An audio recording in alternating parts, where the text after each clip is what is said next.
The question is, why should you attend a seminar? Seminars have changed my life. When I went bankrupt 33 years ago, luckily I listened to a little tape. I sold my way through college, and I listened to this one tape by Cabot Robert, the Dean of Speakers, and it was called Are You the Cause or Are You the Effect? And I found out that I was the creator of the cause of my life, and I said, God, I got to go hear this guy. I write him a letter, and to my amazement, he writes me back and says, I'm doing a seminar in Arizona. I had no money. I mean, no money. I'm $2 million upside down. I had two guys put up a credit card, one for lodging and food and one for transportation. Go to Arizona, listen to him say you could change your life if you wrote a book. And he said you could do a multi-authored book. So Kevin Roberts said, a multi-authored book? I said, I could do that. All I'd have to write is one little bitty chapter. I hit the guy next to me and I said, law of attraction in action. And you got to do, the law of attraction only has traction when you're in action. I hit the guy next to me, Keith DeGreen, who's a great lawyer. I said, are you any good as an editor? He said, man, I was head of the law school journal. I said, you want to do this book with me?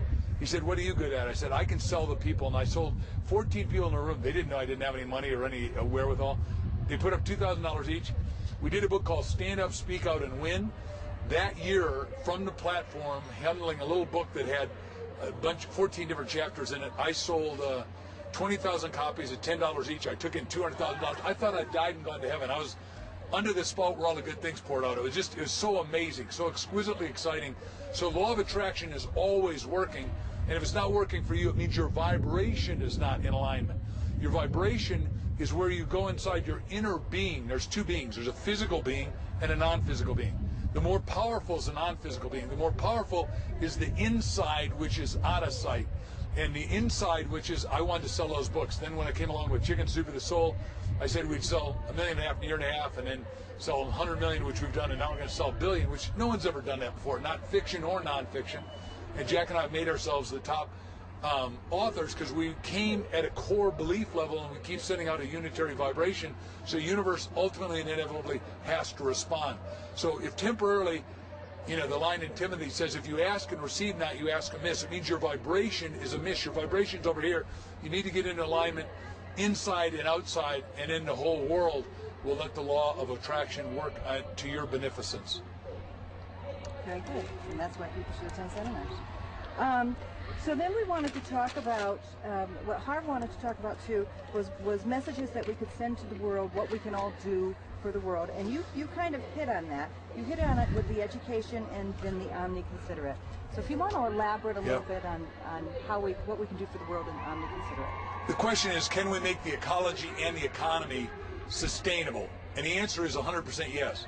Now the media, which is really the prayer list to God, says this isn't working, this isn't working, this isn't working. And what happens is they don't know what I know. I travel around the world full time, 250,000 miles a year. I meet people. I'm a great tourist. I'm a great friend of a lot of people. I'm being showed the high, lofty, and inspired stuff. Like one of the people you have on camera is my dear friend Art Linkletter. He's doing the greenest green energy, solar energy, and has 28 patents on it, and he is going to energize the world that way. Willie Nelson, one of the great singers of On the Road Again, has spent $38 million figuring out how to squish soybeans, of which is a legume, one of 200, and then we're taking all the human waste and we're turning it into cellulose energy, and we're ending up with paper products. So we're taking energy, which is Einstein's equation, E equals mc squared. Energy is matter and energy is radiant energy, to be used and vectored and shunted and programmed. So we're in the most exquisitely exciting time. We've now learned how to distill water from the air. The world doesn't know that. We now know how to clean up all the water. We now know how to do ocean fishing. We now know how, and I'm helping replant the coral reef in Australia and replant the second biggest reef in Belize. We're doing stuff that's never been done, but it's all below the radar. So if you're watching this and if you're attending seminars with my great friend Harv, what you're doing is you're starting to get above the radar. You're starting to see the screen. You're starting to get rid of the morass. You're starting to get rid of the cobwebs. You're starting to understand that for the first time in human history, we can be omni-considerate, not for a few of us and have a few rich and everybody else poor. For the first time in human history, we can have everybody rich, make everybody better off and nobody worse off. That has never been possible in human history. I just got back from Greece, where I was at Ephesus, which is all out of marble, and the slaves had to walk in the dirt, and all these other, the higher class walked there. For the first time, everybody can walk in marble. We got enough resources to totally take care of total humanity. 7 billion of us, which is fast in the next decade going to become 10 billion or 12 billion. And the way, when I was just in China, the head of the Chinese government, the Circle of Seven, is saying, you know, Mark, what is it we could do? And I said, you're doing it the wrong way. The world objects to infanticide. The world objects to your birth control habits. But what we've discovered is, when I was with Bucky Fuller in graduate school working on my doctorate, what happens is when we overlay the maps, when kilowatt hours, energy per person comes up, birth control levels or it decelerates. And I said what we got to do is safely, quickly, effectively, and efficiently bring the kilowatt hour energy up and get rid of the pollution. We can't be doing it on coal like you're doing it. We need to be doing it on solar. We need to be doing it on biomass. We need to do it wind. We need to be doing geothermal. There's 28 ways to do it, and I'm just giving you the glittering highlights because it is. Other people thought they were the most exciting time in human history. We are in the most exciting time in history, and we also have a privileged position of taking ourselves to utopia, which is what I believe and teach and practice and am inspiring others, or oblivion. If we don't get off the self-starter switch of petrochemicals, if we don't go on to higher thinking, if we don't start using the resources in what, as I said, is an omni-considerate, an all-considerate way, we're going to lose the ship. We've got a decade. I think we're in an important, critical time. And I think there's enough of us that have enough leadership awareness to say we got the software to make the hardware work. And it's the first time in human history that we've even known that. Let me go one step further and say, my dear friend Buzz Aldrin said that when he went to the moon as one of the first astronauts, he took his thumb, and back then it was only 6 million people in 1968 or 69, and he said 6 billion problems disappeared. Well, they can disappear and the universe won't care. I'm saying let's have them appear, but let's have it appear at a higher, loftier, and more inspired, more thoughtful, more positively self-correcting way by upping people's self-esteem, self-love, self-worthfulness, self-energetic, so everyone feels good about themselves, good about the earth, and we'll stop war, because either war is obsolete or humankind is. Very good. And that kind of led us into this being the Woodstock of the mind, because, you know, the Woodstock originally kind of formed and changed a generation. And so did you want to elaborate on something in the Woodstock of the mind? Here we are at the seminar of the century. My dear friend Dr. Barbara DeAngelis is talking in the back. I know every one of the presenters.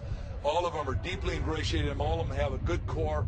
All of them are trying to uplift the best of the best, learn the best practices, the best techniques, the best tools, the best talents. All of us have done our best creating the best books, the best materials, tapes, videos, and for the first time, humanity can go to a higher level. And you say, well, how important is that? I said seminars have been the thing that have changed my life. A seminar got me out of bankruptcy into richness. A seminar got me out of being single. My goal was to marry my idyllic woman, and after 31 years, I found her, and we were happily married 27 years. Then, because I couldn't have kids for whatever reason, we did all the testing. We decided to adopt. I announced it in a seminar, and I got two of the most glorious kids. They happen to look just like us, and we're finishing a new book now called Chicken Soup for the Adoptive Soul, because I want every kid to be a loved kid. When I was just in Africa with the guy who Feed the Children, Larry Jones, he told a story about he started it when he was in the Dominican, and he was a rich businessman, and a kid came up and said, look, man, I'm starving, I need 9 cents. And he started Feed the Children for 9 cents. I'm with him, and he's now got the world's biggest orphanage in Nairobi, which they call Nairobi because people are thieves there, because there's too many people, not enough employment, because there's not enough thinking. There's no lack of employment in the world. There's no lack of anything. There's lack of awareness, lack of good thinking, which I'm about trying to help transform. And you know, the Bible says, be transformed by the self-renewing of your mind and then inspire others' minds. Larry said this little kid was taken off the lap of his mother, put on another lap, and said, take care of my kid, I'll be right back. She disappeared, never to be seen. He told that story. I went in, and because I've got a grandson 3 years old, and this kid is 4, and he had toothpick thin legs. I said, Larry, you got me. He says, what do you mean I got you? I said, I'll adopt him. And I adopted little Brian Arian on the spot, and I'm helping out the whole orphanage, and I'm inspiring other people to do it, because every kid deserves to be a loved kid. If you're alive, you've got a soul. If you're a soul, you deserve to be fed, housed, you deserve to have clean water, enough food, a roof over your head, and at least a basic education. And then hopefully they'll come to seminars like this, which are critical to fire our ambitions, to fire our desires, to fire us to go higher and higher.